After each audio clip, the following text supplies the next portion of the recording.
वाले हैं क्लास को। ओके, तो बच्चों यहाँ से अब हम लोग क्लास स्टार्ट कर चुके हैं।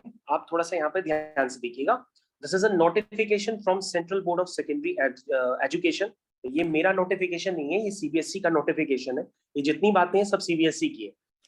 तो सबसे पहले यहाँ पर आपको मैं उसको इजी फॉर्म में बता देता हूँ। देखिए ऐसा होता है, ये मैं जो डिस्क्रिप्शन देना चाह रहा हूँ, टर्म 1 और टर्म 2, यानी अब आपके जो एग्जाम होंगे उनको दो टर्म्स में ब्रेक कर दिया गया है, टर्म 1 में और टर्म 2 में।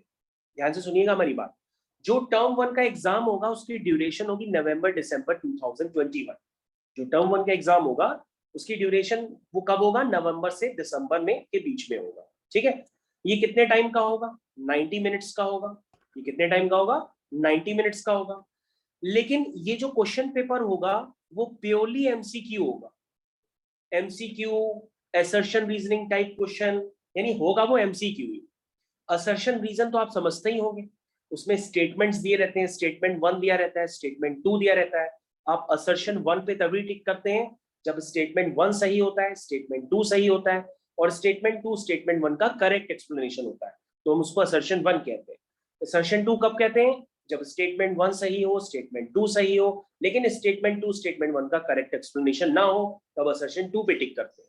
आई थिंक ये आपको असर्शन रीजनिंग टाइप आपको पता होगा। तो बाय द वे मैं आपको सिर्फ इतना बताना चाहता हूं कि जो आपका टर्म 1 का पेपर होगा वो प्योरली एमसीक्यू होगा। मार्क्स डिस्ट्रीब्यूशन क्या है, क्या आना है उस पर, वो भी मैं आपको बताता हूं। बस आप हमारे साथ बने रहिए। बीच में कैमरा वैमरा डिस्टर्ब करेंगे तो फिर आप लीव हो जाएंगे अपने आप ही, इसलिए ध्यान से देखिएगा। मैं बार बार तो नहीं बता पाऊंगा, इसलिए ध्यान से देखिए। अब बच्चों ये जो क्वेश्चन पेपर होगा, ये क्वेश्चन पेपर स्कूल नहीं बनाएगा, ये क्वेश्चन पेपर बोर्ड से ही बन करके आएगा।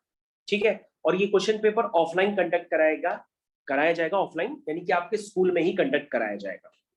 ये पेपर ऑफलाइन आपके स्कूल में ही कंडक्ट कराया जाएगा।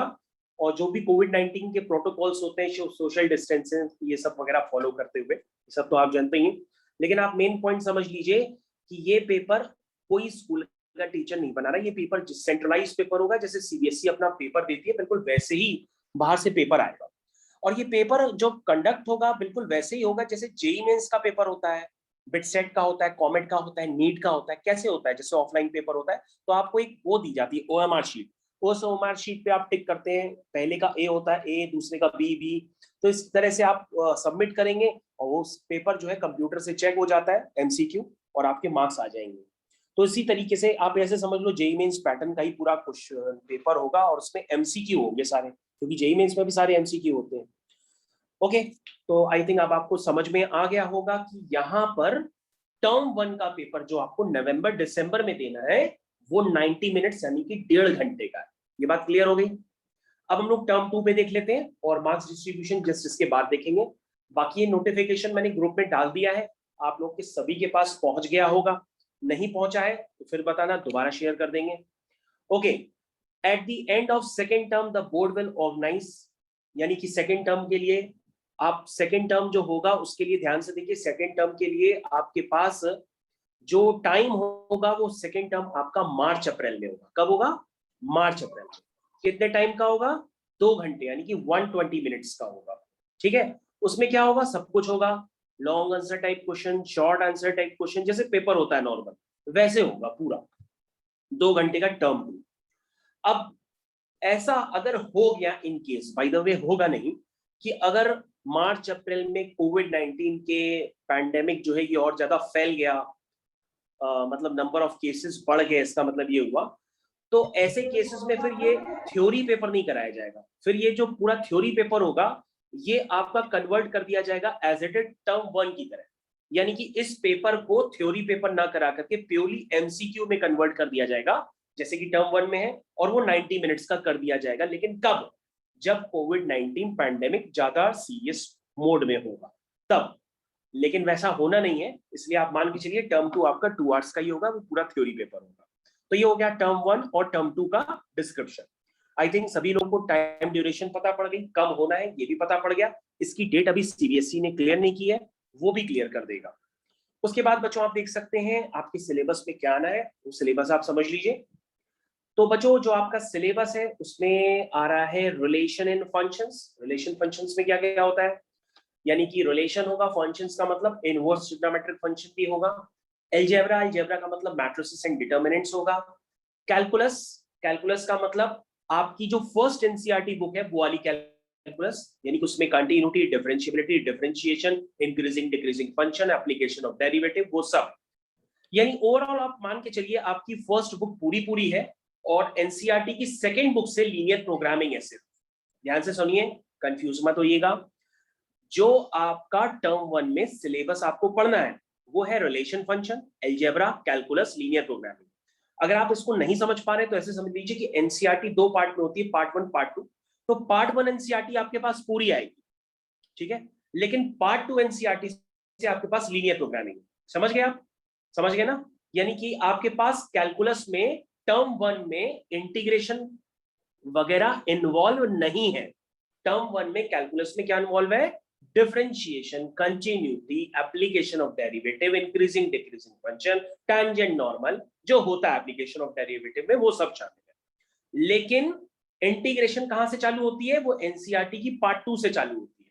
तो एनसीईआरटी की पार्ट 2 से कुछ नहीं आ रहा है, एनसीईआरटी की पार्ट 2 से सिर्फ क्या आएगा? लीनियर प्रोग्रामिंग आएगा। बाकी आपको पूरी एनसीईआरटी पार्ट 1 तैयार करनी है और अलग से लीनियर प्रोग्रामिंग पार्ट 2 से तैयार करनी है। तो बच्चों आप समझ गए पेपर में क्या आना है? मैंने काफी देर तक एक्सप्लेन कर दिया। तो आप अपने टर्म 1 को, सिलेबस को ध्यान में रखते हुए उसी तरह से पढ़िएगा। ऐसा ना हो कि आप रैंडमली पढ़ने लगे और टर्म 1 का सिलेबस ही ना हो पाए, ठीक है? अब बच्चों अगर ये सारी कोविड वगैरह की सिचुएशन नहीं होती तो नॉर्मल पेपर कैसे होता था? नॉर्मल पेपर होता आपके मार्च अप्रैल में होता और वो 80 मार्क्स का पेपर होता और 20 मार्क्स का इंटरनल असेसमेंट होता, टोटल आपका 100 मार्क्स का पेपर होता था। लेकिन अब इस मार्क्स को स्प्लिट किया गया है। 80 मार्क्स का eight the end of the year normal तरीके से पेपर होता था, अब उस पेपर को 40 मार्क्स का टर्म 1 में लिया जाएगा।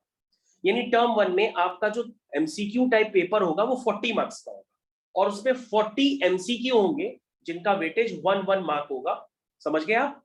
40 एमसीक्यू आपके पास होंगे टर्म 1 में और 40 मार्क्स का पेपर होगा।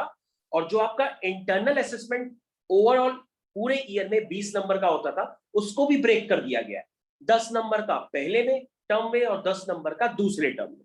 तो आई थिंक अब आप लोग को समझ में आ गया होगा कि ओवरऑल क्या है, 50 मार्क्स का पेपर आपका टर्म 1 का प्रिपेयर हो गया, जिसमें 40 मार्क्स के आपके एमसीक्यू हैं जो आपको 90 मिनट्स में करने हैं। कब करने हैं? नवंबर दिसंबर में करने हैं। और इंटरनल असेसमेंट आपका क्या है? 10 नंबर का है। समझ गए? समझ में आया? Yes. ये सारी मेरी इंफॉर्मेशन नहीं है, ये सारी सीबीएसई की इंफॉर्मेशन है।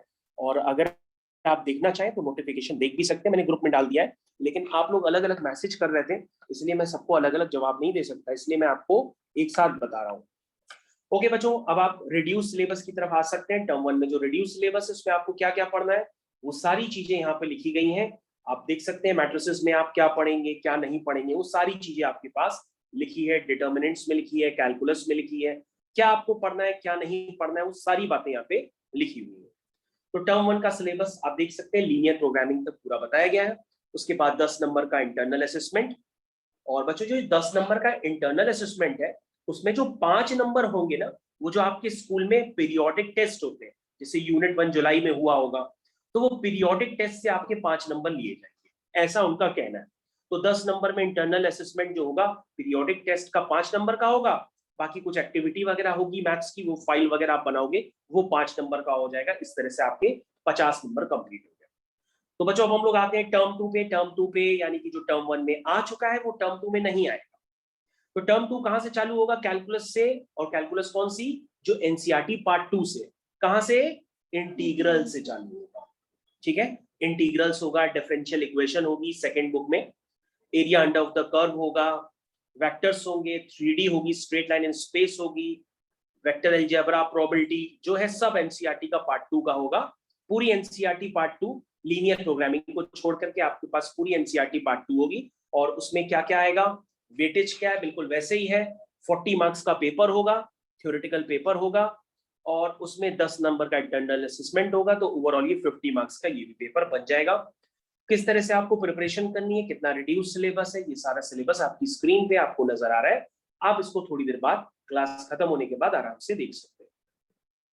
ओके बच्चों, तो मैंने काफी सारी बातें आपको बता दी, इसलिए अब आपको अलग अलग मैसेज करके जरूरत नहीं पड़ेगी पूछने की, नोटिफिकेशन पूरा पढ़ लीजिएगा, आपको पूरा समझ में आ जाएगा। तो थैंक यू। इसके आगे अब हम लोग क्लास को कंटिन्यू करते हैं। ओके, समझ में आ गया? Yes sir. तो हम लोग क्लास को कंटिन्यू करते हैं। क्या कह रहे हो बेटा? ऑब्जेक्टिव वाले में नेगेटिव मार्किंग तो नहीं है? नहीं, ऑब्जेक्टिव वाले में नेगेटिव मार्किंग नहीं है। यस बेटा, लेकिन आप ऐसा समझ लो कि जो क्वेश्चन पेपर है ये आपको थोड़ा सा डिफिकल्टी लगेगा, तो जल्दी मनाओ कि ये कोरोना खत्म हो जाए, ठीक है ना? क्योंकि ये क्वेश्चन पेपर का जो पैटर्न है ये आपके लिए थोड़ा सा डिफिकल्ट बन गया है। पूछो क्यों? क्योंकि वो ये जो क्वेश्चन होगा आपके 40 जो आपके पास एमसीक्यू होंगे, वो एक एक एमसीक्यू एक एक पूरा न्यूमेरिकल होगा, और अगर आप उस न्यूमेरिकल का पूरा सही आंसर निकालते हैं, मतलब 4-4 नंबर के भी जो क्वेश्चन होंगे ना वो सारे एमसीक्यू में कन्वर्ट हो जाएंगे। अब आप उनको सॉल्व करेंगे, आंसर लगाएंगे, निकालेंगे और उसको मार्क करेंगे, सोचो कितना टाइम लगेगा। बिल्कुल जेईई मेंस पैटर्न में कन्वर्ट कर दिया गया है। तो ये चीज है, तो मतलब कि पूरे पूरे क्वेश्चंस होंगे, उन क्वेश्चंस को आपको सॉल्व करना है।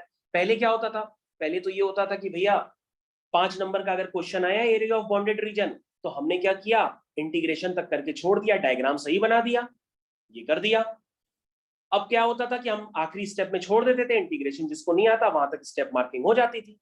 अब क्या होगा, अब तो वो एमसीक्यू है, आप तो पूरा आंसर तक निकालोगे, अब आपका मैच करेगा तो ही टिक करोगे, और मैच ही नहीं करेगा तो गया काम, पूरा आंसर गया आपका। तो ये पेपर का पैटर्न थोड़ा सा डिफिकल्ट हो गया है, तो आप ये समझिए कि ऐसा मत सोचिएगा कि आप खुश हो रहे हैं कि एमसीक्यू हो गया, जय बजरंगबली, तुक्का लगा देंगे। ऐसा कुछ नहीं है, तुक्के उस तरह से क्वेश्चंस के आंसर्स बनाए जाएंगे कि आपके गलत आंसर भी मैच करें, इसलिए ठीक है। ओके, समझ में आ गया आप लोग को सबको? ठीक है सर। यस बेटा। सर जो इंग्लिश का पेपर आएगा उसमें नोटिस एडवर्टाइजमेंट सर कहते हैं एमसीक्यू में देंगे। इंग्लिश का पेपर का तो बेटा इंग्लिश के लिए अलग से आप कोचिंग ज्वाइन कर लो, इंग्लिश का मेरे को बेटा आइडिया नहीं है, क्या पूछ रहे हो इंग्लिश में? ओके सर अभी कंटिन्यूटी स्टार्ट करेंगे।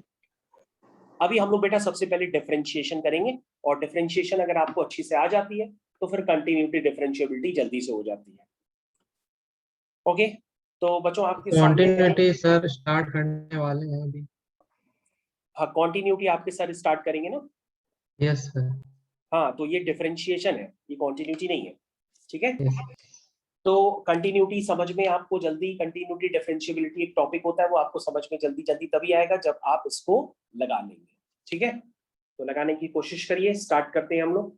सबसे पहले आपके पास यहाँ पर क्या है, डिफरेंशिएशन। स्टार्ट करते हैं डिफरेंशिएशन को। तो सबसे पहला क्वेश्चन क्या लिखा हुआ है आपके पास? लिखा है differentiate the functions with respect to x. Start करते हैं। तो बच्चों यहाँ पर आपके पास फर्स्ट क्वेश्चन है डिफरेंशिएशन का। तो आई थिंक ये तो फर्स्ट क्वेश्चन डिफरेंशिएशन का सभी के लिए काफी आसान है, क्योंकि क्लास 11th में इतना डिफरेंशिएशन यानी कि चेन रूल वगैरह आप सभी लोगों ने पढ़ रखा है, ठीक है? तो y is equal to sine x square plus 5, ठीक है? तो बच्चों कभी भी डिफरेंशिएशन करना होता है तो जैसे अगर आपसे नॉर्मल पूछा जाता तो इतना तो सभी बच्चे जानते हैं कि साइन एक्स का डिफरेंशिएशन एक्स के रिस्पेक्ट में क्या होता है, कॉस एक्स होता है, इतना तो सभी लोग जानते हैं। लेकिन बच्चों ये साइन एक्स तो है नहीं, अंदर क्या है, एक्स स्क्वायर प्लस 5। तो आपको एक्स स्क्वायर प्लस 5 क्या करता है, प्रॉब्लम करता है। तो आप एक्स स्क्वायर प्लस 5 को क्या लेट कर लेते हो अपने मन में, टी एज्यूम कर लेते हो या यू एज्यूम कर लेते हो। तो ये क्या बन जाता है, y is equal to sine u. उसके बाद लिखते हो आप differentiate both side with respect to x। उसके बाद लिखते हो differentiate both side with respect to x। जब बेटा आप ऐसे लिखोगे तो ये बन जाएगा dy by dx is equal to d by dx of sine u। क्या बन जाएगा, dy by dx is equal to d by dx of sine u। अब बच्चों ध्यान से देखिए, यहां पर अगर आप साइन u का डिफरेंशिएशन करना चाहते हैं तो साइन u का डिफरेंशिएशन किसके रिस्पेक्ट में होगा, वो u के ही रिस्पेक्ट में होगा। तो आप क्या करोगे, साइन u का डिफरेंशिएशन u के रिस्पेक्ट में करने के लिए यहां पे चेन रूल अप्लाई करोगे, चेन रूल का मतलब समझते हो? क्लास 11th में आपने देखा होगा चेन रूल का मतलब होता है कि आपने du से मल्टीप्लाई और डिवाइड कर दिया, du से मल्टीप्लाई और डिवाइड कर दिया, इसी स्टेप को कहते हैं चेन रूल। और ये अभी चैप्टर की बिगिनिंग है इसलिए मैं आपको पूरा बता रहा हूं, फिर मैं इस तरह से चेन रूल आपको नहीं बताऊंगा, इसलिए चेन रूल जिन बच्चों को नहीं आता वो पूरी तरीके से समझने की कोशिश करें। अब साइन यू का यू के रिस्पेक्ट में हो जाएगा cos u into d by d x of you. You क्या है बच्चों? यू है आपका एक्स स्क्वायर प्लस 5, ठीक है। कॉस यू, यू क्या है? यू है आपका x square plus 5 into d by d x of x square plus 5। तो बच्चों आपका क्वेश्चन फिनिश हो चुका है, अब आप फाइनल आंसर लिख दीजिए। एक्स स्क्वायर का डिफरेंशिएशन हो गया 2x और ये हो गया cos of x square plus 5। तो बच्चों आपने चेन रूल को यूज किया और अपना क्वेश्चन फिनिश कर दिया। This is step is called chain rule. तो क्या ये क्वेश्चन सभी बच्चों को समझ में आ गया? किसी को doubt? Chain rule class 11th में भी पढ़ाया जाता है, अगर किसी को डाउट हो तो आप पूछ सकते हैं। आई थिंक सभी को क्लियर है what is the chain rule basically. Yes और सर। बच्चों अगर Yes, sir. आप इस क्वेश्चन को डायरेक्टली करना चाहते हो तो डायरेक्टली भी कर सकते थे, क्योंकि मैं चेन रूल आपको नहीं समझाने वाला हूं बार बार, ये तो फर्स्ट क्वेश्चन है इसलिए मैंने काफी देर तक इसमें टाइम दे दिया। लेकिन अगर आपको चेन रूल बिना यूज किए करना हो तो आप डायरेक्टली कैसे करोगे? आप डायरेक्टली ऐसे करोगे, सबसे पहले लिखोगे differentiate both side with respect to x. सबसे पहले ऐसे लिखोगे differentiate both side with respect to x, और ये बन जाएगा dy by d x is equal to d by d x of sine u. जो चीज प्रॉब्लम करती है उसको मनी मन हम यू मान लेते हैं, तो साइन यू का डिफरेंशिएशन क्या हो जाएगा? Cos u. साइन यू का डिफरेंशिएशन क्या हो जाएगा? Cos u. और जिसको यू माना था उसका हम फिर से डिफरेंशिएशन कर देते हैं अपने मन में ही, तो एक्स स्क्वायर का हो जाएगा 2x और 5 का हो जाएगा 0। तो देखो बच्चों एक स्टेप में भी आप लिख सकते हो अगर आपको चेन रूल समझ में आ गया है। तो आई थिंक सभी लोगों को क्लियर हो गया होगा what is the chain rule और how can it apply on one step.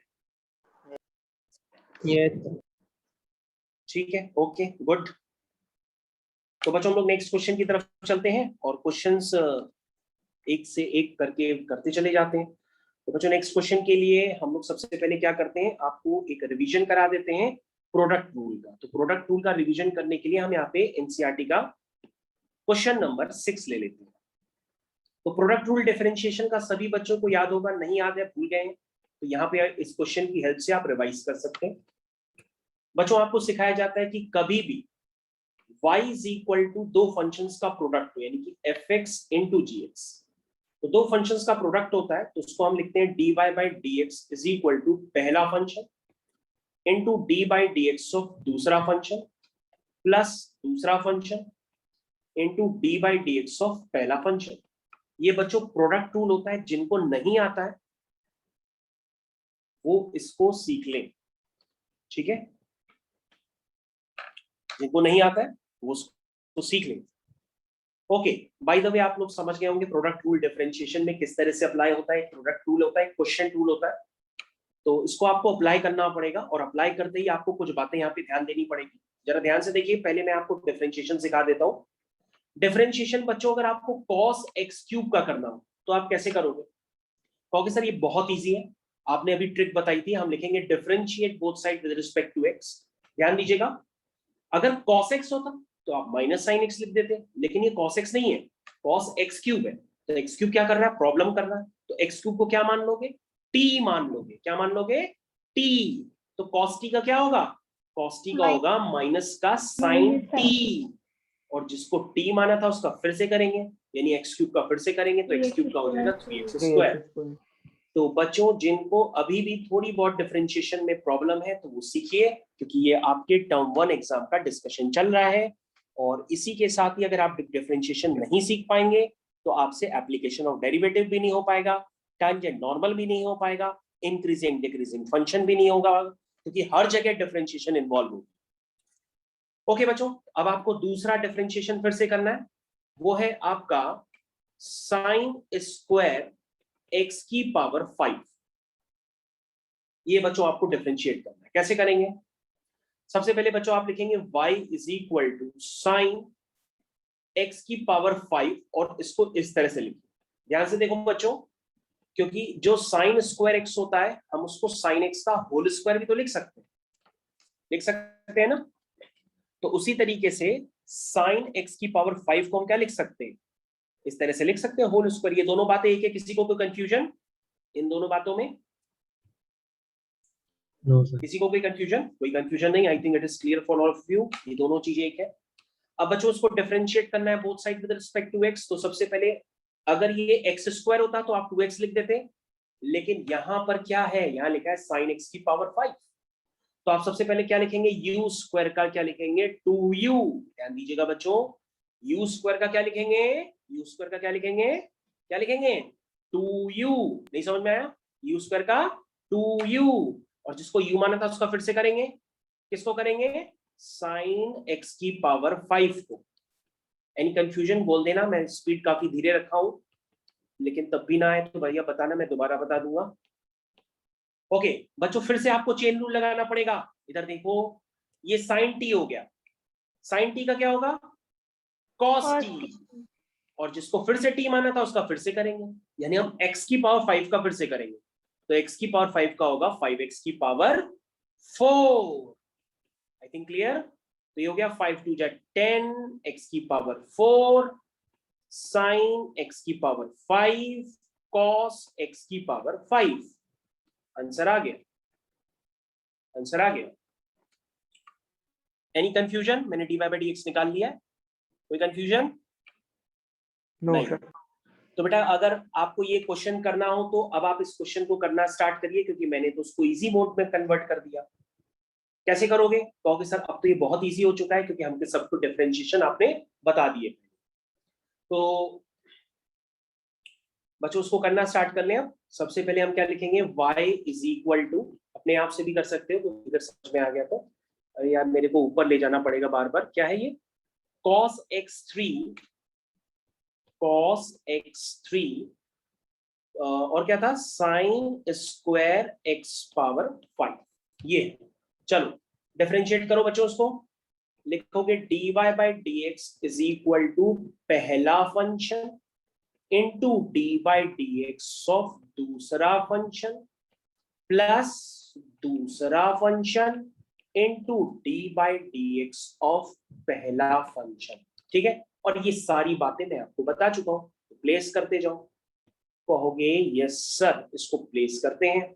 तो बेटा इसकी वैल्यू क्या है, वो है 10x की पावर 4 साइन x की पावर 5 कॉस x की पावर 5। ठीक है, प्लस साइन स्क्वायर x की पावर 5। और बेटा इसका डिफरेंशिएशन क्या बताया, इसका डिफरेंशिएशन क्या लिखा था, कहाँ लिखा है, कहाँ लिखा है, ये सबसे ऊपर लिखा है, -3x square sine x cube, -3x square sine क्या था,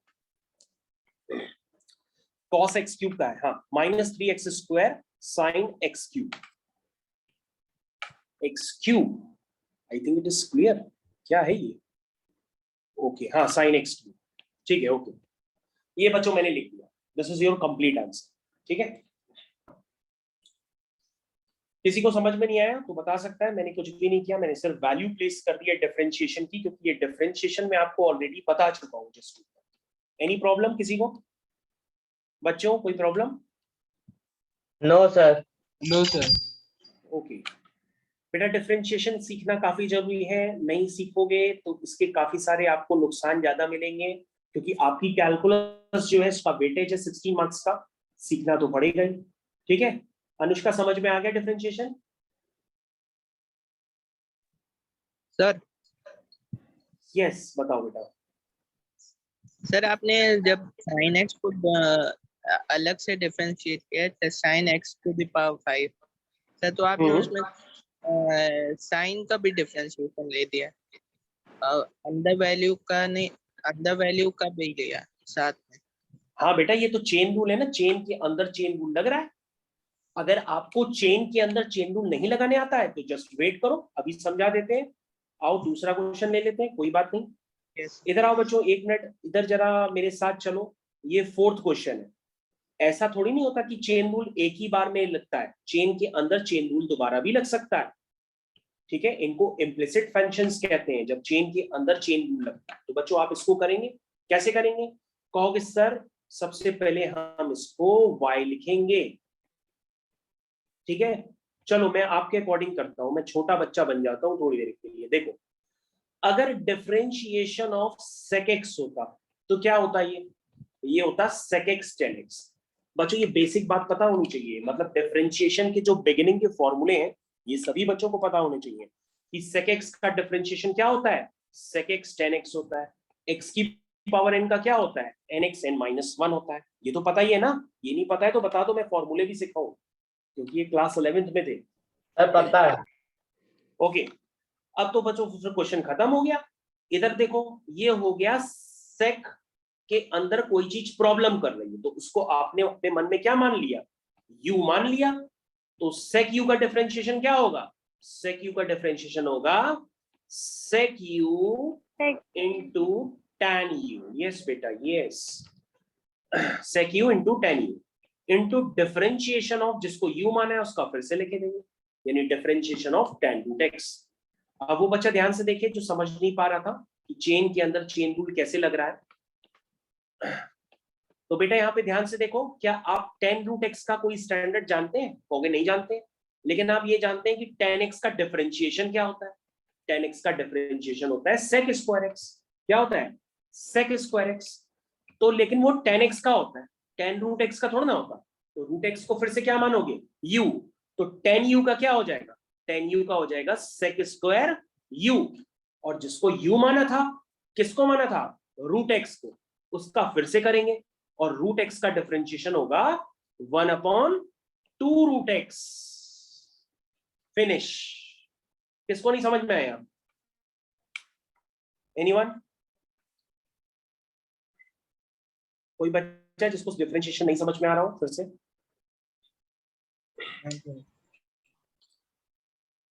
ओके ठीक है, सबको आगे समझ में, तो अच्छी बात है। अब डिफरेंशिएशन का क्वेश्चन रूल भी समझा देते हैं क्वेश्चन को यूज करके। बच्चों सारे बातें समझ लो, क्वेश्चन रूल नहीं आता है तो इस क्वेश्चन की तरफ से समझ लेना। मैं क्वेश्चन ले रहा हूँ, उसमें क्वेश्चन रूल भी आपको सिखाता चला जाऊंगा। क्वेश्चन रूल मतलब डिवीजन रूल। तो आपको बताया जाता है बच्चों कि अगर d/dx of fx upon gx होता है, यानी दो फंक्शंस डिवीजन में होते हैं, तो आप कैसे करते हैं बच्चों? नीचे वाला फंक्शन इंटू d/dx ऑफ ऊपर वाला फंक्शन माइनस ऊपर वाला फंक्शन इंटू d/dx ऑफ नीचे वाला function. I think it is clear for everyone. Upon denominator का स्क्वायर, तो डिनोमिनेटर क्या है? gx, तो gx का square. I think it is clear for everyone कि आप fx अपॉन gx का डिफरेंशिएशन किस तरह से करते हैं। ठीक है, अब बच्चों यहाँ पर अपने क्वेश्चन पे अप्लाई करिए, तो आपका क्वेश्चन रूल रिवाइज हो जाएगा। आपका क्वेश्चन रूल रिवाइज हो जाएगा। आप देख सकते हैं एनसीईआरटी का एक एक क्वेश्चन कितना बड़ा है, और अगर ये क्वेश्चन सारे एमसीक्यू में कन्वर्ट होने जा रहे हैं तो आप समझ सकते हैं आपको कितना टाइम लगने वाला है हर क्वेश्चन को सॉल्व करने में। इसलिए जल्दी से सोचिए कि कोरोना खत्म हो जाए, वरना पेपर के पैटर्न सब डिफिकल्ट हो रहे हैं उल्टा। dy/dx इज इक्वल टू नीचे वाला फंक्शन इनटू डिफरेंशिएशन ऑफ ऊपर वाला फंक्शन माइनस ऊपर वाला फंक्शन इनटू डिफरेंशिएशन ऑफ नीचे वाला फंक्शन। देखो बच्चों मैंने ये अप्लाई कर दिया क्वेश्चन रूल, और क्या बताया था कि डिनोमिनेटर का स्क्वायर होता है, तो डिनोमिनेटर का स्क्वायर करेंगे तो वो कुछ इस तरह से नजर आएगा। क्लियर? नाउ सी dy/dx, अब तो आप कर ही लोगे। ये हो गया cos of cx plus d। इधर ध्यान दो बच्चों, इधर ध्यान दो, जिसको चेन रूल अभी भी नहीं आता, साइन यू का क्या हो जाएगा? साइन यू का हो जाएगा cos u, और जिसको u माना था उसका फिर से करेंगे, तो ax प्लस b का करेंगे तो क्या आएगा? a आएगा और b का 0 हो जाएगा। क्लियर? क्लियर? Yes sir. ये हो गया sine of ax plus b।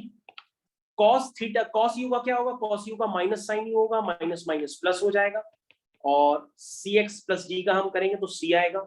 बच्चों मैं कलर लगातार चेंज कर रहा हूं ताकि आपका ध्यान जाए। ये देखो, ये मैंने फाइनल रिजल्ट निकाल दिया, ये आपका आंसर आ गया, काम खत्म। तो उसको आपको नॉर्मल तरीके से डिफरेंशिएट करना था और क्वेश्चन रूल का आपको रिवीजन करना था। तो तो आपने क्वेश्चन रूल वंस अगेन सीख लिया, अब गलती मत करना, ठीक है। क्वेश्चन रूल मैंने आपको सिखा दिया है। वंस अगेन किसी को कंफ्यूजन हो दोबारा पूछ सकता है।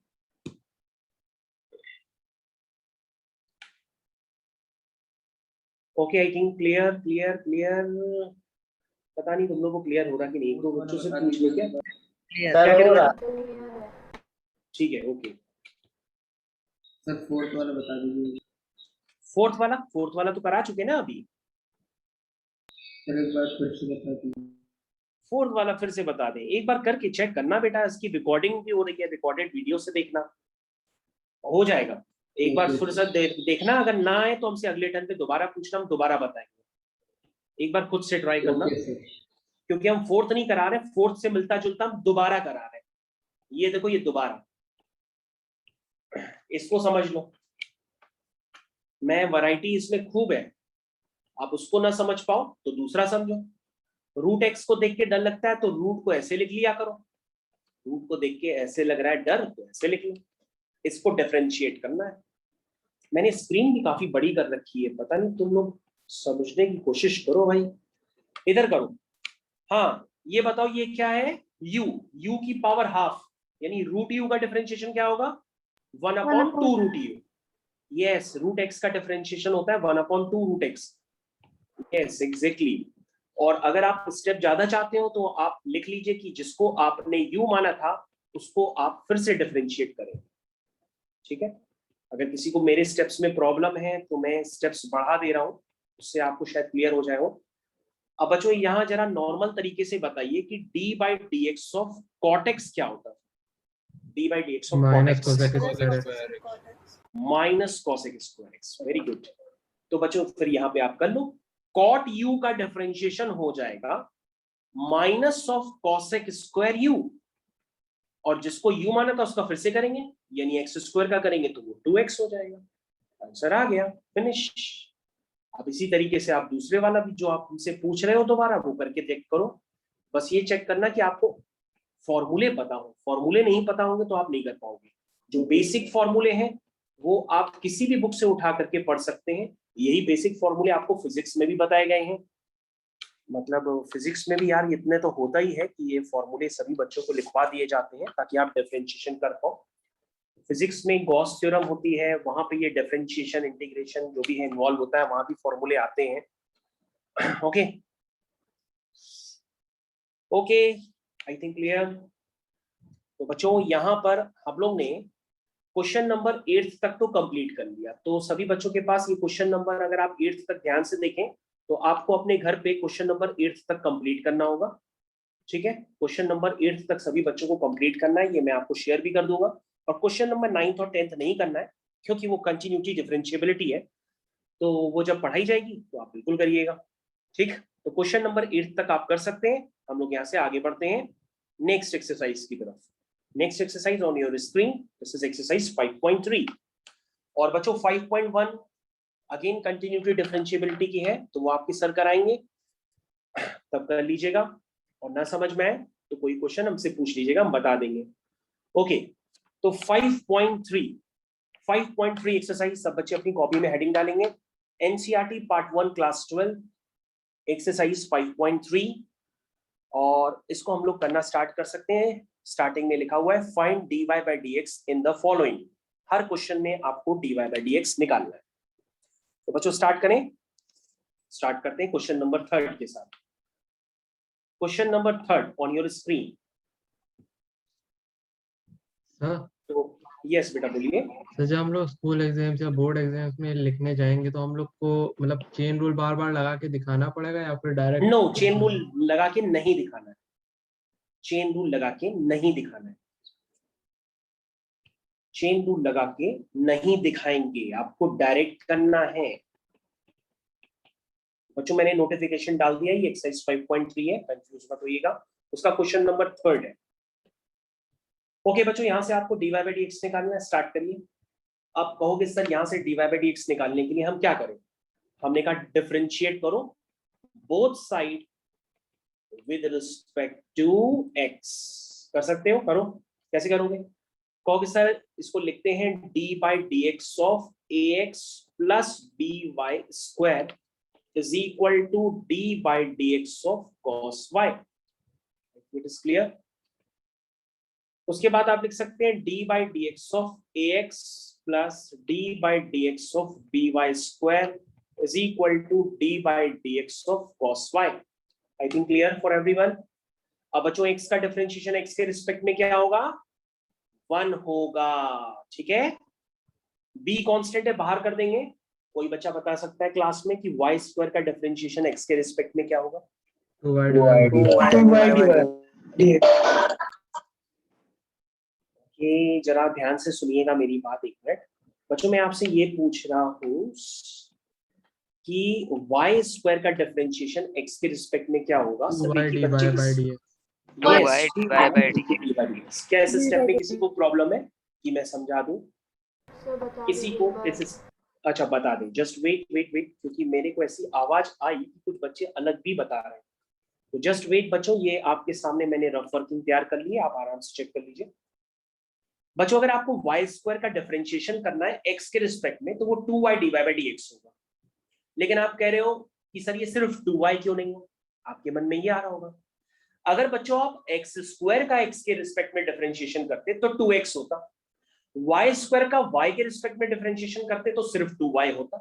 लेकिन आप यहाँ क्या कर रहे हो? y स्क्वायर का x के रिस्पेक्ट में डिफरेंशिएशन कर रहे हो। तो उसको करने के लिए आपको प्रॉपर सोचना पड़ेगा कि ये जो स्टेप है ये हुआ कैसे। आप एक बार समझ लो, उसके बाद डायरेक्ट लिख सकते हो। आप मन में ऐसा सोचो कि आपने dy से मल्टीप्लाई और डिवाइड कर दिया, तो अब तो आप लिख सकते हो ना y स्क्वायर का y के रिस्पेक्ट में 2y और ये साथ में dy बाय dx हो गया। Any problem? Chain rule? No sir. तो बच्चों अगर आपके पास y क्यूब भी आ जाए तो आप बिल्कुल लिखिएगा 3y square into d y by d x. y की पावर 4 आ जाए तो 4y cube into d y by d x. समझ गए? क्योंकि ये काफी ज्यादा रिपीट होगा। बच्चों इसमें तो बता सकते हो, उसमें कोई प्रॉब्लम तो नहीं है, मैं अलग से बता रहा हूँ। cos y का डिफरेंशिएशन x के रिस्पेक्ट में क्या होगा? -sin/dx। हाँ देखो बच्चों, अब आप पकड़ लिए हो कि सर कैसे कर रहे हैं। अगर ये cos x का x के रिस्पेक्ट में होता तो हम -sin x लिख देते, लेकिन ये cos y का x के रिस्पेक्ट में, तो आप क्या लिखोगे? कहोगे सर इसमें आप मन के अंदर, आप अपने मन के अंदर झांकेंगे और झांक करके क्या लगाएंगे? Chain rule. तो cos y का हो जाएगा -sin y into dy by dx। Clear? Clear? Yes Yes. तो y स्क्वायर का हो गया 2y into dy by dx और cos y का हो गया -sin y into dy by dx। बोलो भाई, cos y का हो गया -sin y dy by dx। आप कहोगे सर करना क्या है इसमें? अब करना क्या है बेटा? dy बाय dx निकालना है, निकाल लो। तो dy बाय dx के टर्म्स आएंगे, एक आएगा 2by और एक आएगा sin y। ठीक है, और उस a को उधर कर दो तो a उधर जाके -a हो जाएगा। तो फाइनली आप dy बाय dx लिख लो, वो आ गया -a डिवाइडेड बाय, अपने आप से भी लिख सकते हो, ये कोई बड़ा काम नहीं है, -a divided by 2by plus sign. Question is finish. आपने dy बाय dx इक्वेशन से निकाल लिया। तो बच्चों किसी भी इक्वेशन से dy बाय dx कैसे निकालते हैं ये आपको टर्म्स क्लियर होने चाहिए, वरना आप टैंजेंट एंड नॉर्मल में जब कर्व की इक्वेशन आपके पास बड़ी बड़ी आएंगी तो वहां से आप कर्व का स्लोप निकालने के लिए कर्व की इक्वेशन को डिफरेंशिएट करेंगे, तभी वहां से dy बाय dx निकलेगा, और dy बाय dx को हम कर्व का स्लोप कहते हैं। तो ये काम आपको वहां पे करना पड़ेगा, इसलिए आपको एक्सरसाइज 5.3 से ही आदत लगवाई जा रही है, इसलिए ध्यान से देखिएगा। ओके, तो उस क्वेश्चन में किसी को प्रॉब्लम नहीं? रफ वर्किंग में मैंने सबको समझा दिया है, किसी को अभी भी कोई प्रॉब्लम नहीं है? प्रॉब्लम है तो बता दो, मैं अभी भी रुको रहूंगा। नहीं है? ठीक है, ओके, तो फिर मैं इसको आगे बढ़ाता हूँ। तो बच्चों आगे के लिए कंटिन्यूएशन ले रहा हूँ क्वेश्चन नंबर 6 की तरफ। क्वेश्चन नंबर 6, और बच्चों जो बाकी बचे क्वेश्चन है तो थोड़े से इजी टाइप है, वो आप भी कर सकते हैं, क्योंकि इतना समझने के बाद वो क्वेश्चन आपसे हो जाएंगे। ओके बच्चों, क्वेश्चन नंबर 6, यहां से भी आपको dy बाय dx निकालना है।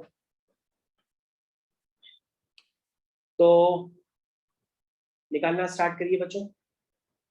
अविरल निकालो, आदित्य निकालो, अनुज निकालो, गौरांश, हर्षित। ओके, स्टार्ट करते हैं। Differentiate both side with respect to x। यार ये अपने आप लिख लिया करो बार बार automatic. Differentiate both side with respect to x अपने आप लिख लिया करो। ठीक, हम करना स्टार्ट कर रहे हैं। आओ देखो, ये अगर हो गया इस तरह से हम लिखेंगे। अभी मैं थोड़े से स्टेप्स लिख रहा हूं ताकि आपका कॉन्फिडेंस बना रहे कि सर कहीं पे अभी भी शॉर्टकट नहीं लगा रहे हैं। ये देखो बच्चों, मैंने एक स्टेप लिख दिया, ठीक है। मतलब differentiate both side with respect to x लिखने के बाद हम ऐसा लिखेंगे, x क्यूब का x के रिस्पेक्ट में क्या होगा 3x²।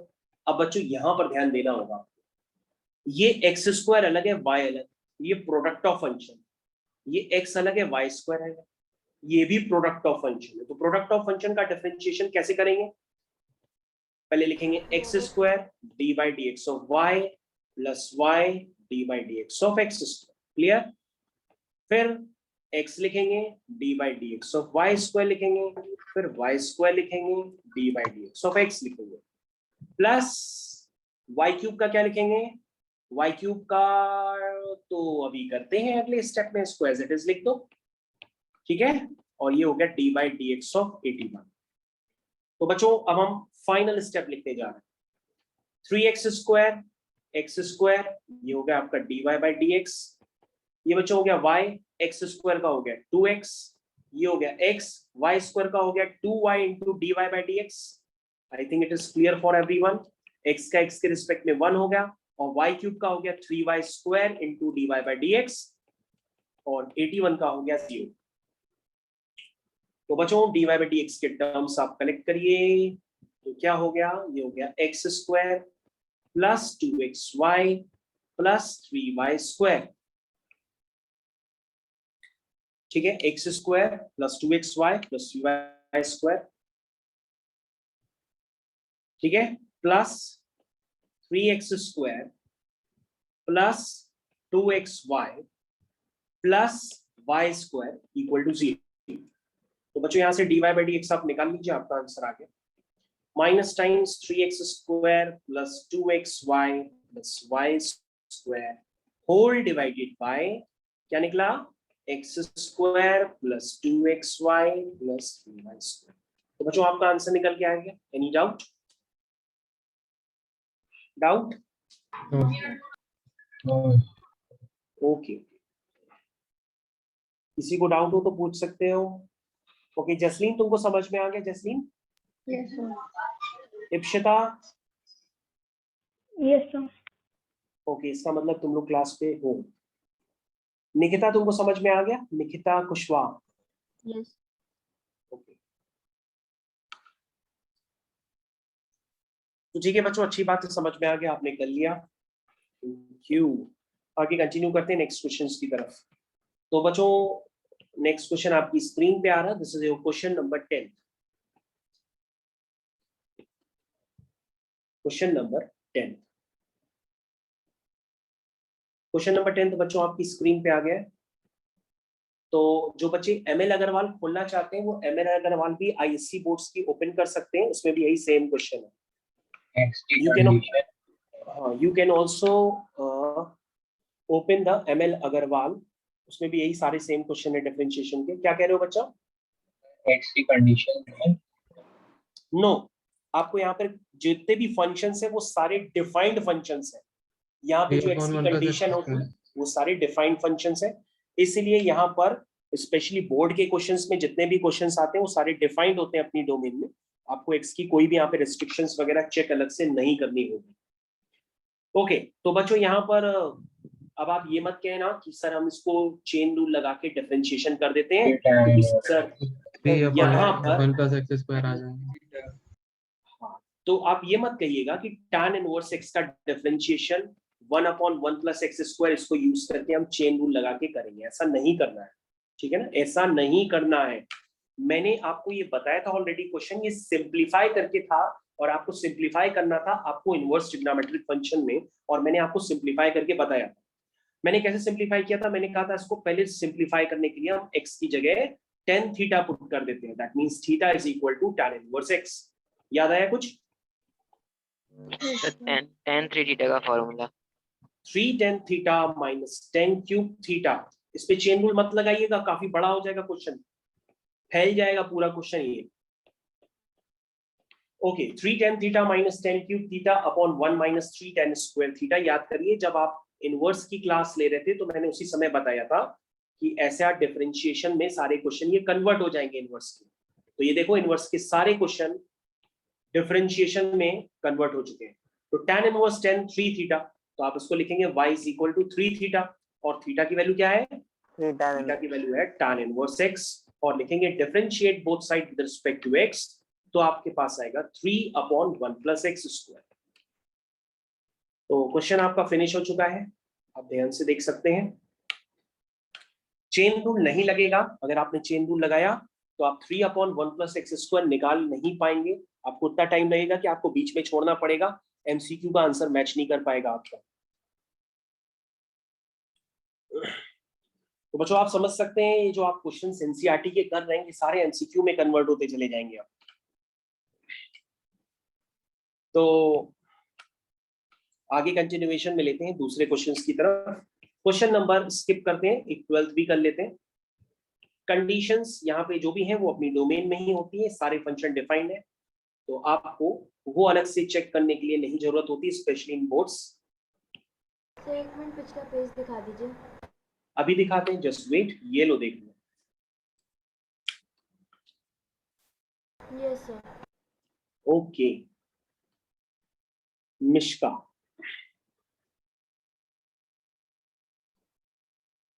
ठीक है बच्चों। ओके नेक्स्ट क्वेश्चन आपकी स्क्रीन पे, करना स्टार्ट करिए। चेन रूल नहीं लगेगा, वंस अगेन चेन रूल नहीं लगेगा, ठीक। 2/1 plus x square. Upon under 1 minus.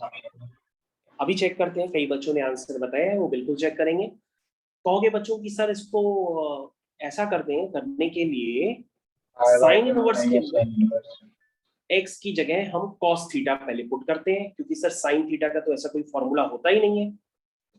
या हम x की जगह क्या पुट Tan कर थीटा। सकते हैं? tan theta. Tan theta. tan theta से और जल्दी हो जाएगा।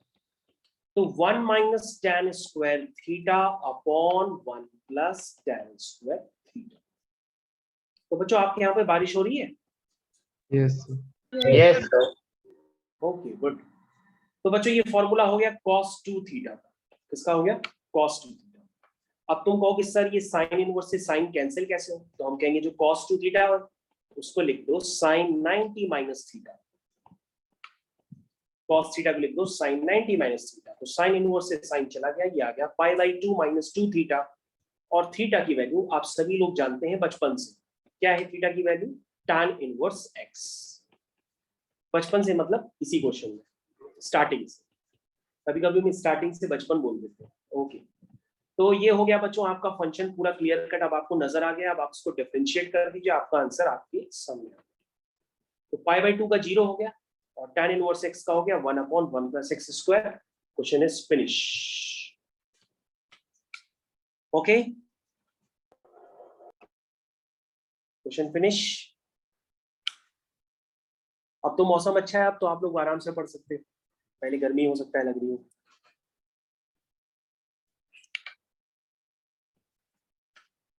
तो बच्चों आई थिंक आप लोग ये सारे क्वेश्चंस अपने आप से कर सकते हैं, मेरी यहाँ पर किसी भी क्वेश्चन में नीड नहीं पड़ेगी। तो ये सारे क्वेश्चंस आपके होमवर्क में है, तो ये सारी पूरी एक्सरसाइज आपके पास होमवर्क में जा रही है।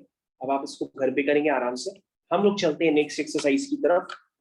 5.3 आपको करनी है। तो नेक्स्ट एक्सरसाइज आपकी स्क्रीन पे आ रही है और वो एक्सरसाइज आपके सामने खड़ी हो गई। वो है एक्सरसाइज 5.4। एक्सरसाइज 5.4। ओके तो इसमें तो कुछ ऐसा खास है नहीं, ये तो वही है आपका चेन रूल। एक्सरसाइज 5.4 सभी बच्चे खुद से करेंगे, मैं नहीं कराऊंगा, मैं इसमें सिर्फ आखिरी क्वेश्चन करा देता हूँ। आखिरी क्वेश्चन कौन सा करा दूं? क्वेश्चन नंबर 10 करा देता हूँ।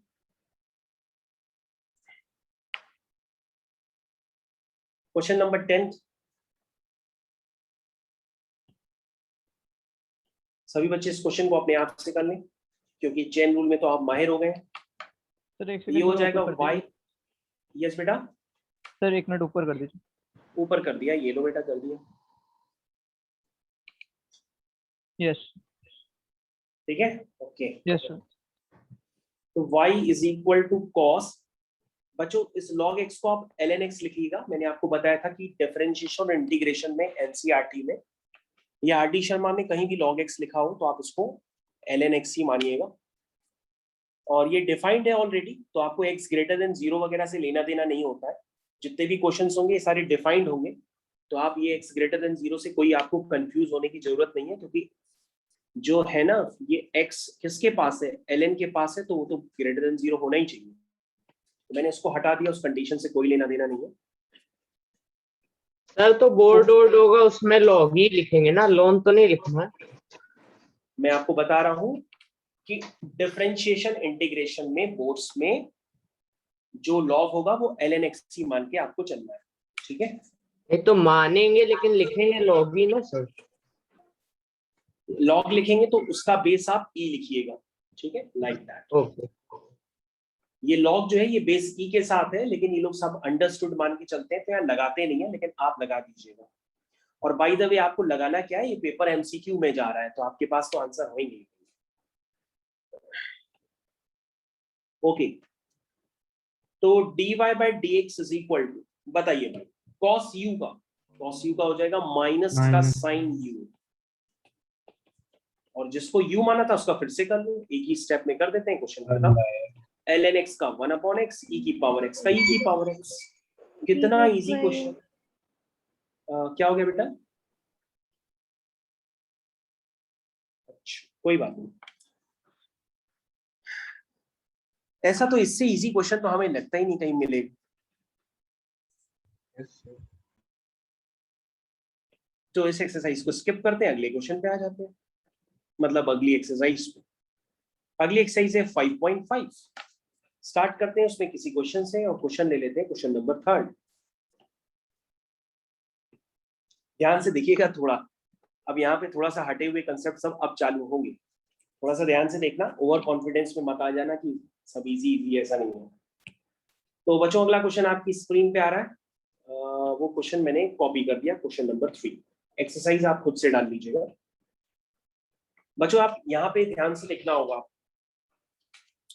एक बात बताओ कि आप लिखते थे a की पावर x का डिफरेंशिएशन, कोई बच्चा बताएगा a की पावर x का डिफरेंशिएशन क्या होता है? e power x ln a की power x ln a, a की पावर x ln a या log बेस e, एक ही बात है, गुड। तो बच्चों a क्या होता था? कांस्टेंट होता था, और कांस्टेंट की पावर वेरिएबल आप डिफरेंशिएशन लिख देते थे।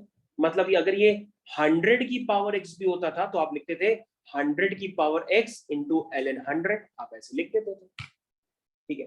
लेकिन बच्चों ये कांस्टेंट की पावर वेरिएबल है, वेरिएबल की पावर वेरिएबल नहीं है। तो ध्यान से देखो, ये बच्चों वेरिएबल है log x, मतलब x का फंक्शन है, और उसकी पावर वो भी x का फंक्शन है।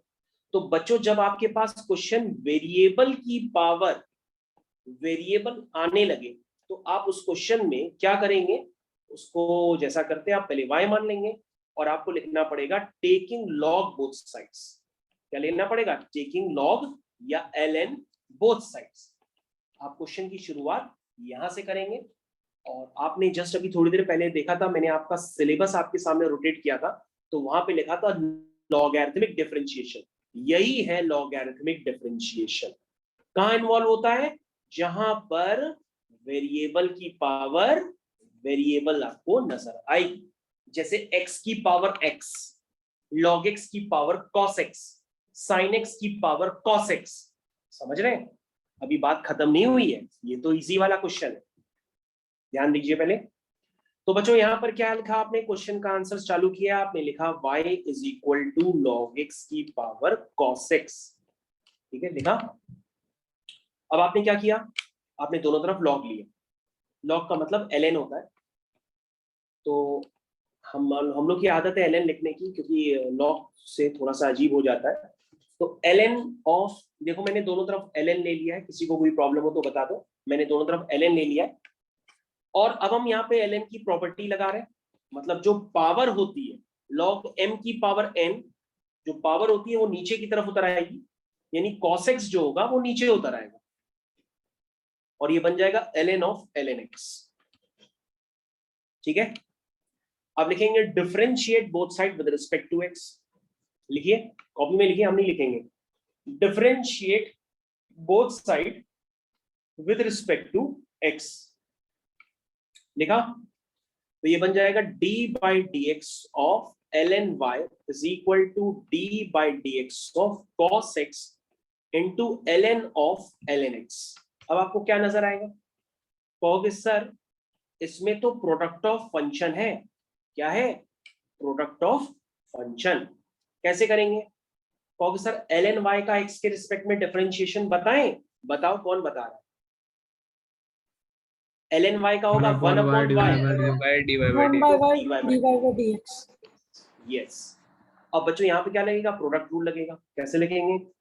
cos x into d by d x of ln x plus ln of ln x d by d x of cos x। Clear? अब ये हो गया 1 upon y dy by dx is equal to, इधर ध्यान दो एक minute जरा, cos x। बताओ बच्चों इधर देखो, ln u का 1 अपॉन u, और जिसको u माना था उसका फिर से करेंगे, यानी ln x का 1 अपॉन x। अब ये हो गया ln ऑफ ln x, और cos x का क्या होगा? Minus sine. अब बच्चों इधर आपको हर बार एक कॉमन स्टेप यूज करना होगा। इसके बाद ये वाला जो y है ना, ये देखो ये वाला y, इस वाले y को आप उधर ले जाना और इस y की वैल्यू पुट कर देना, क्योंकि y आपका क्या है? y आपका है log x की पावर cos x। तो आपको हर बार ये क्वेश्चन में करना पड़ेगा लॉगरिथमिक डिफरेंशिएशन में, ये वाला y जो है आप उधर ले जाइएगा और y की वैल्यू क्वेश्चन से देख करके डाल दीजिएगा, आपका क्वेश्चन फिनिश हो जाएगा। तो y आपका क्या था मैं खुद ही भूल गया, वो है log x की पावर cos x, ठीक है, या ln x की पावर cos x। तो ये बच्चा हो गया cos x upon x ln x plus minus लगा दो, प्लस माइनस माइनस कितना है? sin x into ln of ln x। Question is finish. This is your trick. इस तरह से आपको क्वेश्चन करना होगा यदि वेरिएबल की पावर वेरिएबल आ जाए। Question is finish. किसी को डाउट? No sir. ओके। तो बच्चों अब जो हम क्वेश्चन करने जा रहे हैं वो क्वेश्चन थोड़ा सा ध्यान से देखना, क्योंकि सारे बच्चे एकदम दौड़ते हुए चले जाते हैं पेपर में कि मेरे को तो आता है आता है आता है, लेकिन जो क्वेश्चन अब मैं कराने जा रहा हूँ वो गलत हो जाता है तुरंत, इसलिए थोड़ा सा ध्यान से देखना। सर लास्ट थर्ड स्टेप से फिर से बता दीजिए। लास्ट थर्ड स्टेप अभी बताते हैं। लास्ट थर्ड स्टेप का मतलब बेटा तुम ये वाला स्टेप कह रही हो, देखो सर यहाँ से फिर से बता दीजिए। यहाँ से फिर से बता दें। Yes sir. बेटा ये देखो, ये अगर ln x का x के रिस्पेक्ट में डिफरेंशिएशन होता तो तुम 1/x लिख देती, लेकिन ये ln y का x के रिस्पेक्ट में कर रहे हैं तो हम चेन रूल लगाएंगे। तो ln y का क्या होता है? 1 upon y into d y by d x. उसके बाद बेटा यहाँ पर प्रोडक्ट रूल लगेगा, क्योंकि ये cos x है और ये ln of ln sin x है। दो फंक्शन है, एक फंक्शन आपका cos x है, एक आपका ln ऑफ ln x है, तो उसमें प्रोडक्ट ऑफ फंक्शन लगाइए। पहला फंक्शन डिफरेंशिएशन ऑफ दूसरा फंक्शन प्लस दूसरा फंक्शन डिफरेंशिएशन ऑफ पहला फंक्शन। उसके बाद आप डिफरेंशिएशन कर दीजिए, ln u का 1 अपॉन u, और फिर जिसको u माना था ln x को उसका फिर से करेंगे 1/x, फिर cos x का minus sin x। Question finish. नहीं समझ में आया तो कोई बात नहीं, आ गया सर। अभी और भी क्वेश्चंस हैं उसमें देखना। याद रखिएगा अगर आपको कोई क्वेश्चन ना समझ में आए तो बिल्कुल उस पर हाथ धो के पीछे मत पड़िएगा, क्योंकि मैं इसके जैसे अभी और भी क्वेश्चंस करा रहा हूँ। एक ना आए तो कोई बात नहीं, दूसरे पे ध्यान दिया करो। बाय द वे लेकिन मैं समझा तो बहुत ज्यादा रहा हूँ, समझ में आना चाहिए बस। तो अगले क्वेश्चन की तरफ चलें। Yes sir.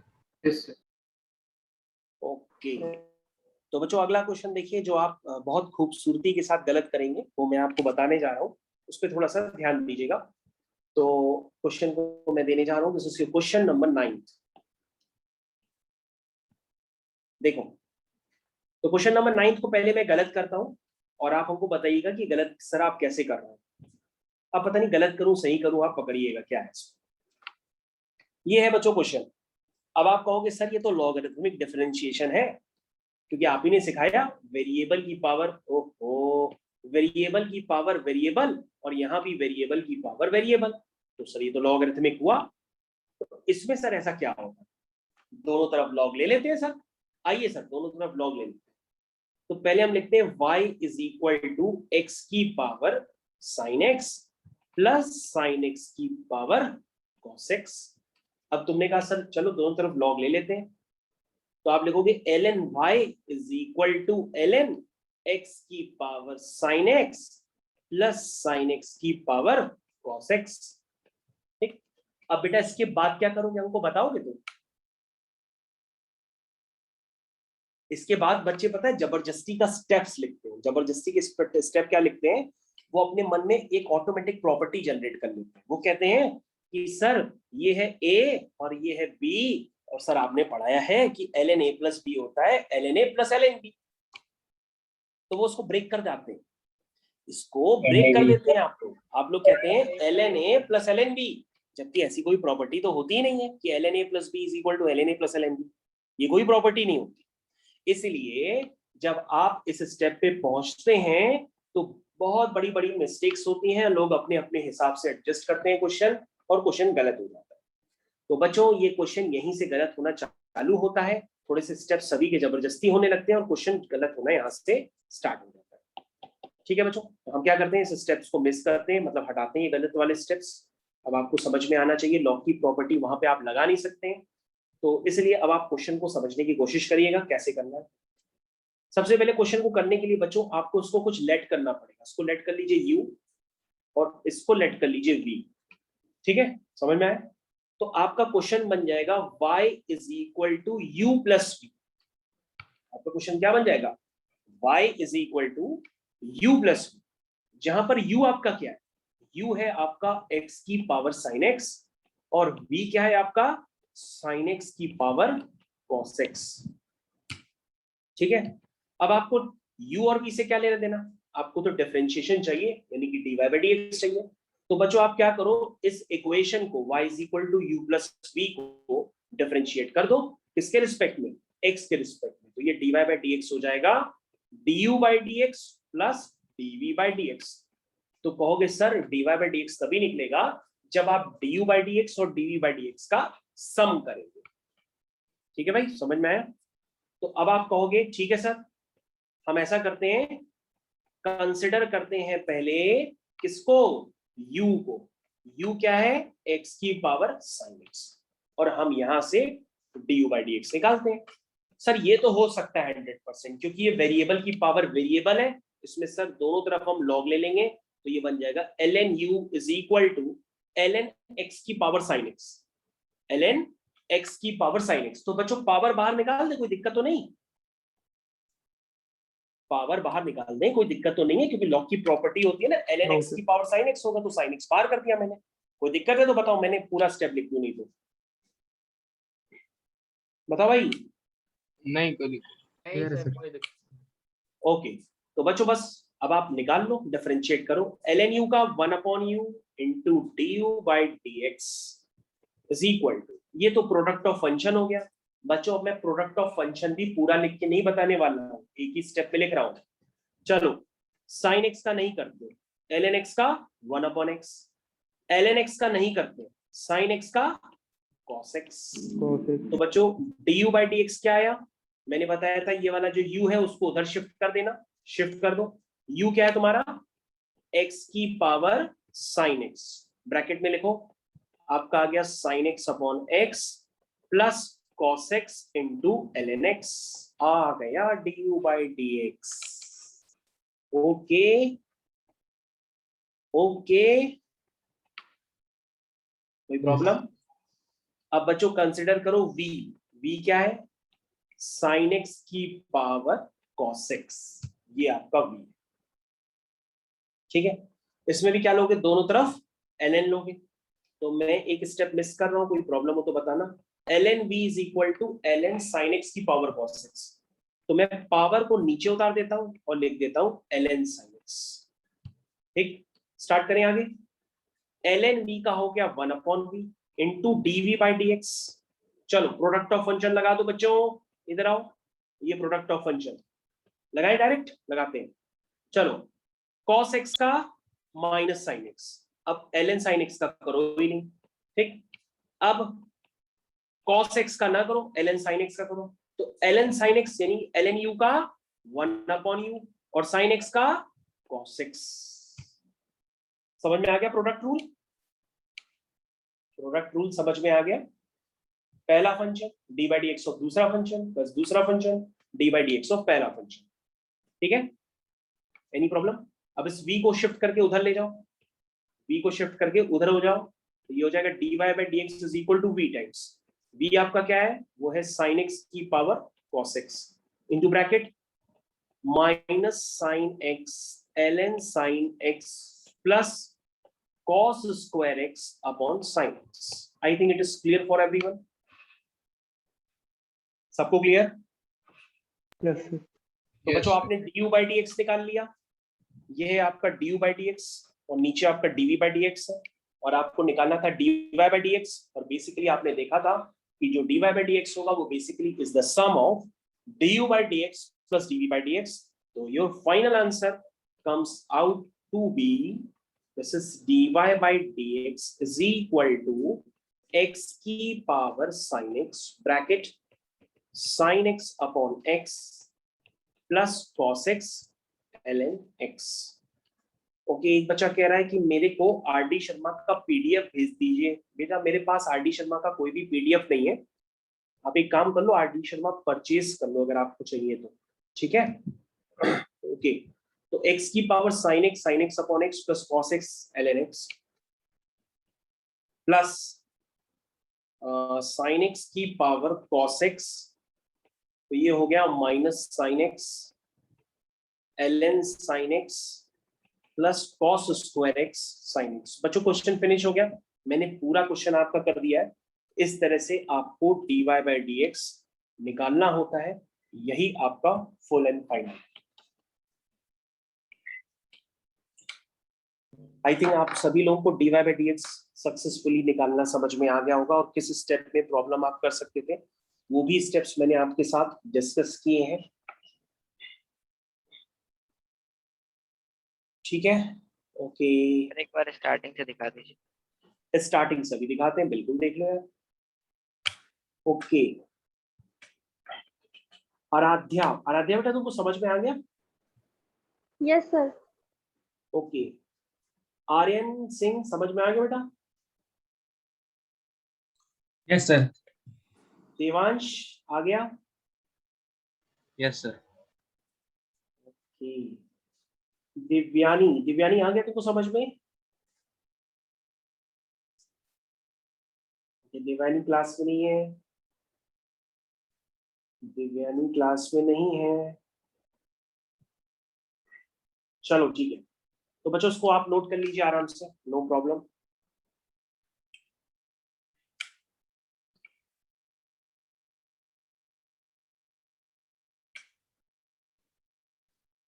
तो बच्चों इस क्वेश्चन को यही करने का पैटर्न होता है, इसी तरह से स्टार्ट कर लेते हैं और इसी तरह से क्वेश्चन को करते हैं।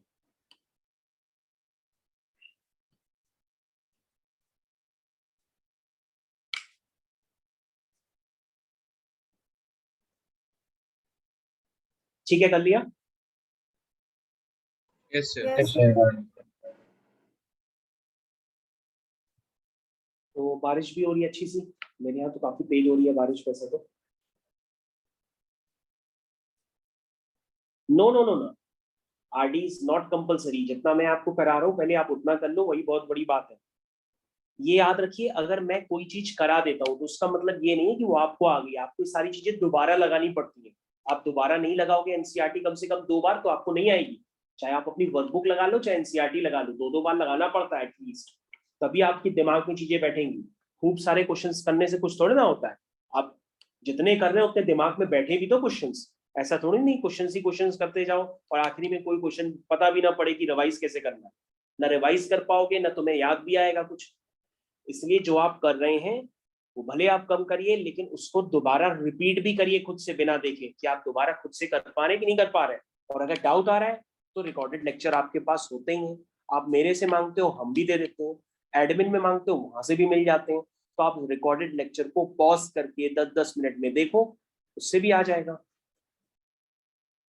लेकिन वो वाले लेक्चर्स मत देखो जिसमें बीच में ऐड वगैरह आती है, क्योंकि मैंने कई बच्चों को देखा है कि वो रिकॉर्डेड लेक्चर्स किसी का भी देखते हैं, लेकिन मैंने बहुत ध्यान से ऑब्जर्व किया कि वो देखते देखते बीच में कुछ एड्स आने लगती है तो वो ऐड चलाने लगते हैं या किसी और वीडियो पे चले जाते हैं देखते देखते। तो ऐसे में क्या होता है कि जो आपका जो ध्यान था वो पूरा भटक जाता है। तो जो ऐड वाले वीडियोस होते हैं वो मत देखा करो, बस उससे आपका टाइम काफी कंज्यूम हो जाएगा और जो आपको पता पड़ा टारगेट था वो देखा ही नहीं, कुछ और देखने लग गए। ये बड़ी प्रॉब्लम होती है। इसलिए मैं आपसे कहता हूँ कि ये जो लेक्चर्स होते हैं उनको सीधा सीधा मिरर कर दिया करो टीवी पे। जैसे टीवी पे मिरर करोगे तो आपको एकदम क्लियर कट एचडी स्क्रीन आएगी और आप आराम से देख सकते हो। भाई द वे ये सारी बातें तो बहुत बार बताता हूँ, क्यों? क्योंकि जो मोटिवेशन होता है वो केमिस्ट्री में वोलेटाइल क्वांटिटी की तरह होती है। वोलेटाइल यानी कि जो हवा में उड़ जाते हैं, तो मोटिवेशन एक वोलेटाइल क्वांटिटी है, तो इसलिए बार बार बताना पड़ता है। क्योंकि मोटिवेट करो फिर वो हवा में उड़ जाता है, फिर करो फिर हवा में उड़ जाता है, इसलिए बार बार बताना पड़ता है। ओके, तो बच्चों यहाँ पर आपके सामने नेक्स्ट क्वेश्चन आ रहा है। Ready for the next question? मैं नेक्स्ट क्वेश्चन भी करने जा रहा हूँ। बच्चों जो क्वेश्चन नंबर 11th है, क्वेश्चन नंबर 9th है, क्वेश्चन नंबर 10th है, ये सारे ही कुछ इसी कंसेप्ट के हैं, वेरिएबल की पावर वेरिएबल टाइप। तो आपको स्क्रीन पे देख के लग रहा है कोई क्वेश्चन बताएं? क्वेश्चन नंबर 4 बता दें, क्वेश्चन नंबर 4 या क्वेश्चन नंबर 10 या क्वेश्चन नंबर 9 या क्वेश्चन नंबर 7, कौन सा बता दें? Question number 12? चलो क्वेश्चन नंबर 12th बता दें, अभी बताते हैं 12th। हालांकि 12th मैं सोच रहा था क्या कर दूं सर 15 बता दी। हाँ 15 पहले चलो 12th कर लेते हैं। सबका साथ सबका विकास, अगर आज छूट गया तो अगले टर्न पे बताएंगे जरूर।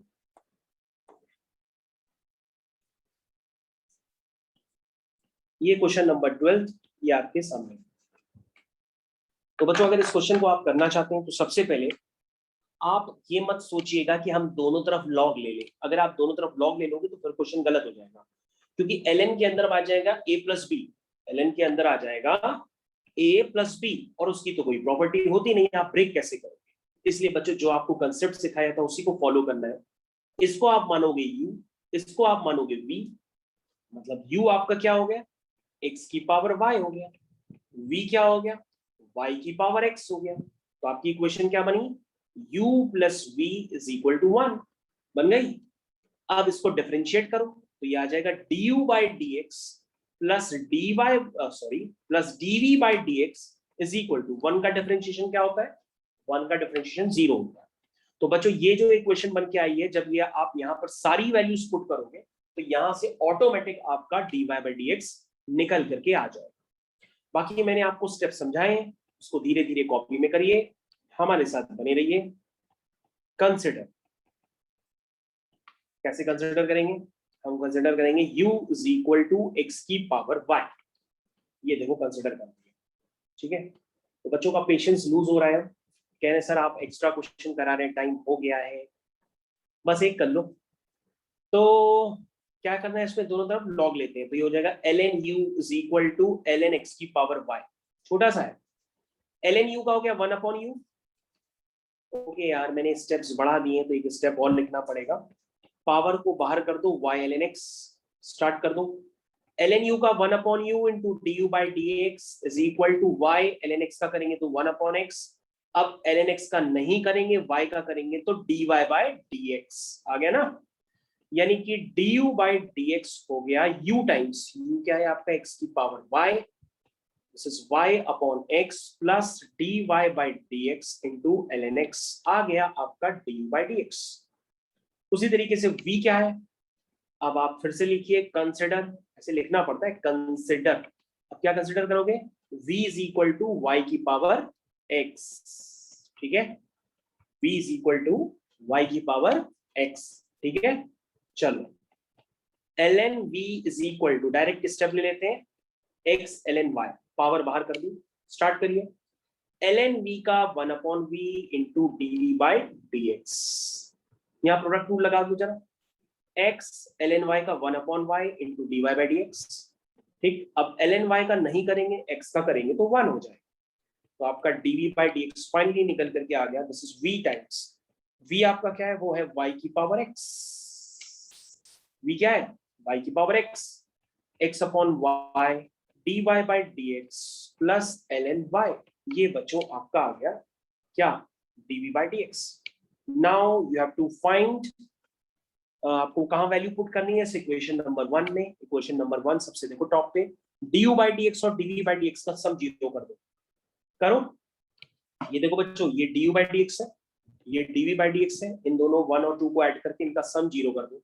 तो मैं थोड़ा सा सिंप्लीफाइड फॉर्मेट में लिख रहा हूँ, आप भी लिख सकते हैं। x की पावर y है और नीचे x की पावर x1 है, तो x की power y minus 1 into y लिख सकता हूँ, प्लस x की power y into ln x लिख सकता हूँ, इंटू dy बाई dx लिख सकता हूँ, प्लस प्लस प्लस दूसरा क्या है, y की power x minus 1 into x dy by dx plus y की power x into ln y is equal to 0।